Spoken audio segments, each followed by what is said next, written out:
Je vous dirais que les fraudeurs, c'est très varié. Ça peut autant être quelqu'un qui est très jeune et qui connaît très bien les différentes technologies de l'information et qui s'en sert à son avantage. Ça peut être des gens qui font partie du crime organisé et qui sont motivés à aller chercher de l'information pour la revendre par la suite ou pour justifier leur style de vie. Et finalement, on voit aussi, ça peut être des gens qui sont très honnêtes et qui sont approchés par des gens malhonnêtes et qui vont collaborer avec eux sans même le savoir.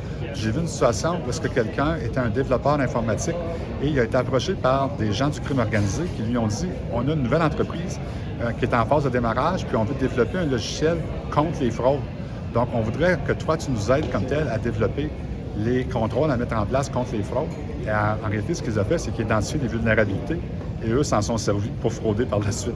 Donc, c'est plus si clair que c'était avant. Les fraudeurs n'ont plus l'air des fraudeurs.